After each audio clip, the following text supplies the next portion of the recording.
citizenship deck?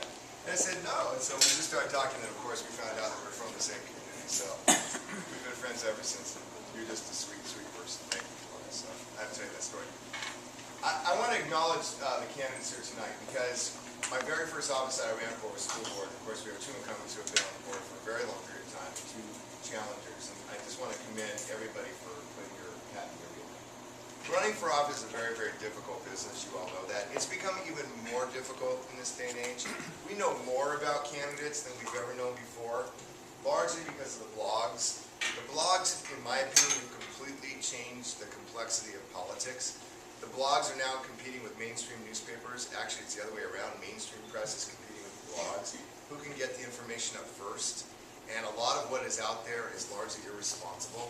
And people can make comments on these blogs and with complete anonymity. Some of it is very healthy because I think it's very helpful to have discussions about what is good and how we can improve it. But some of it is just downright destructive. And I have to tell you, it's been 24 years. No, 26 years ago, I was a high school English teacher. That's how I started right out of college. Before I went back to graduate school, I became a teacher, a high school teacher.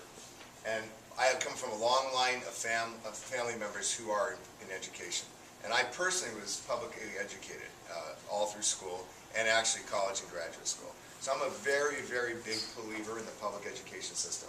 But when I spent my 6 years in Sacramento, I saw that public education system is in serious trouble because what these all men here tonight, what these men are doing is, and of course the school board is made up of men and women in our community, but these men here tonight understand that they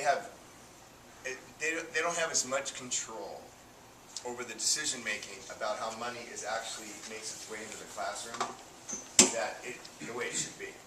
I mean, Sacramento really does control what happens with respect to education, even though we call it local public education.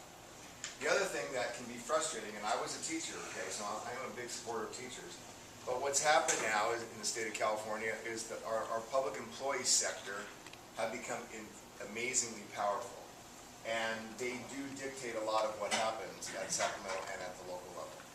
And I can tell you that the rank and file teachers that are in our classrooms, they're people that are teaching. I have two young people. I have a 7. Well, our son is 11. You got it, sir? You okay? That's fine. You walking out on my talk already? No, I'm going to get started. Okay, I just want to make sure. You wouldn't be the first person to walk out on me when I'm speaking. I just wanted to know that. So, Oh, no. Florence, you've never walked out on me. And so, you know, what's happening is, and you can see this, for example, I mean, Tustin, I think, has been a relatively stable district, but you can see what's happening now in the Capistrano Unified School District. And what's happening down south in Capistrano Unified School District, if that were to happen throughout Orange County, we'd be in real trouble as a community with certain public education.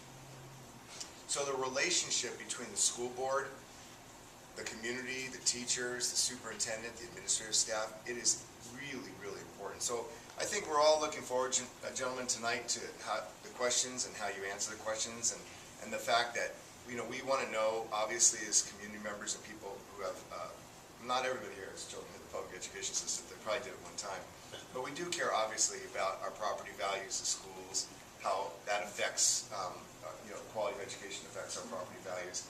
And then, you know, what if anything, I know one of the major questions that I think we're all excited about, and I think you've probably been provided these ahead of time, is, you know, in light of what Sacramento does to the local districts, what can we do to try to still maintain influence over the classroom and teachers, despite the fact that Sacramento basically dictates what happens here locally. So these are very pressing issues. These issues are not going away.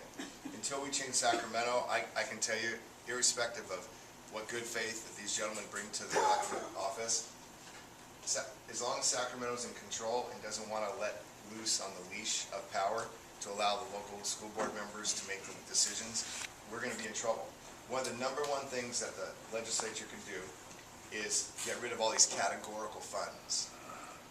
And basically, instead of saying you have to spend money in this area, in this area, in this area, and if you don't, you'll lose it, they should just send block grants of money down and let the local electeds, who we instill our trust, to make the decisions how the money's spent. Hopefully we'll move in that direction, but tonight, this discussion, you probably hear a repeated theme, which is true when I was a trustee, is they would like to have a lot of things happen with more local control, but they just can't do it. So one of the things I will instill upon all of you is, irrespective of what you hear tonight, we still do have a responsibility with our state elected officials to make sure that eventually, and that with good faith, they want to make those policies in Sacramento where a lot of the decision-making about public education takes place. All right, Rick? So I'll let you introduce who's the League of Women Voters. So, Well, that's, Joan, I think you've moderated a panel I've been on. Are you Yes. the League of Women Yes, Voters? but I'm not tonight. But you're not tonight, okay. Yeah, but this young lady has. You're a League of Women Voters? Yes. Yeah, okay. Ooh. Are you going to smile when you moderate this panel tonight? I'm the timer. Oh, you're the time. I got the gong, so that you're going to